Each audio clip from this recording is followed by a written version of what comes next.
नमस्कार मैत्रिणींनो, तर माझ्या अजून एका नवीन व्हिडिओमध्ये तुमच्या सगळ्यांचं स्वागत आहे. तसंच माझ्या चॅनलमध्ये पण तुमच्या सगळ्यांचं स्वागत आहे.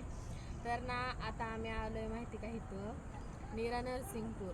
तर तुम्हाला माहीत आहे का नाही मला माहीत नाही, पण आम्ही नीरा नरसिंगपूर या त्रिवेणी संगमाच्या गावामध्ये आलेलो आहे. तर ना त्या गावाचं नाव ना नीरा नरसिंगपूर आहे आणि तालुका इंदापूर आणि जिल्हा पुणे. तर इथं ना त्रिवेणी संगम झालेला आहे नदीचा. तर इथं सर्व प्रकारच्या विधी शांती म्हणजे सर्व प्रकारचं सगळं केलं जातं. एक त्र्यंबकेश्वर आणि एक नीरा नरसिंगपूर हे दोन्हीच ठिकाणी हे केलं जातं, कारण त्रिवेणी संगम त्र्यंबकेश्वरला पण आहे आणि नीरा नरसिंगपूरला पण आहे. तर इथं ना अशा 3 नद्यांचा संगम झालेला आहे. तर आम्ही पण असंच एक आमची शांती करण्यासाठी इथं आम्ही आलेलो होतो. तर आम्हाला पण एक शांती सांगितली होती. तर आम्ही आज दुसरा दिवस आहे, तर आम्हाला 3 दिवसाची शांती होती. तर आज आमचा दुसरा दिवस आहे, उद्या तिसरा दिवस. उद्या आम्ही जाणार आहे आमची विधी पूर्ण करून. तर तुम्हाला ना मी 3 नद्या पण दाखवणार आहे कोणकोणत्या आहेत. तर ना 3 नद्या माहिती का, ही आहे ना तर नीरा नदी आहे. ही नदी ना इकडून आलेली आहे आणि भीमा नदी आहे ना ती नदी तिकडं आहे. तर ती भीमा नदी आहे तिकडं. तर बघू शकता तुम्ही, तर ती भीमा नदी.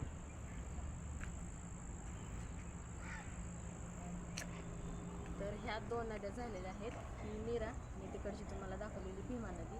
आणि तर तिसरी नदी तुम्हाला प्रश्न पडला असेल, तर तिसरी नदी कुठं आहे. तर मैत्रिणींनो, तिसरी नदी ना आपलं जे लक्ष्मी नरसिंहचं मंदिर आहे त्या मंदिरामध्ये ना तिसरी नदी म्हणजे गुप्तगंगा आहे.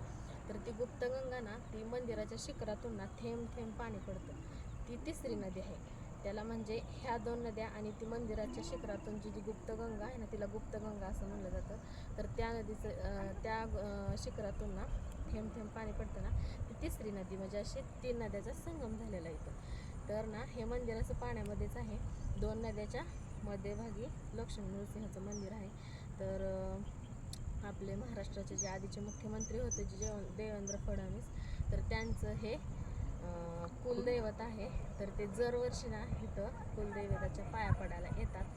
तर ते आता 8 दिवसापूर्वीच ते आलते इथं. तर त्यांचं कुलदैवत आहे आणि त्यांनी इथल्या सुधारणासाठी ना भरपूर असं त्यांनी निधी पण दिलेला आहे, म्हणजे आणखी सुधारणा करण्यासाठी. कारण खूप लोक येतात, लांबून लांबून लोक येतात इथं विधी करण्यासाठी. तर तसंच आम्ही पण एक विधी करण्यासाठी आलेलो होतो.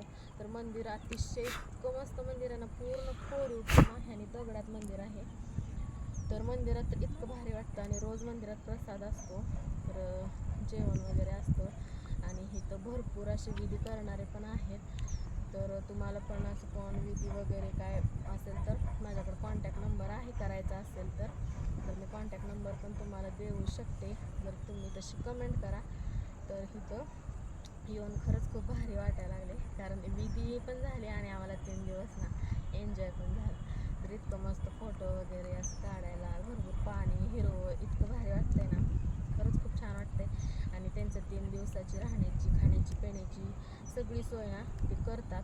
फक्त आपण जेवढे पैसे त्यांनी आपल्या विधीप्रमाणे ते पैसे सांगतात तेवढे पैसे आपण त्यांना द्यावे लागतात. त्यामध्ये सगळंच त्यांच्याकडे असतं, खाणं जेवण पिणं. लहान लेकरं असेल तर त्याची सगळी सोय असते, दूध सगळं असतं.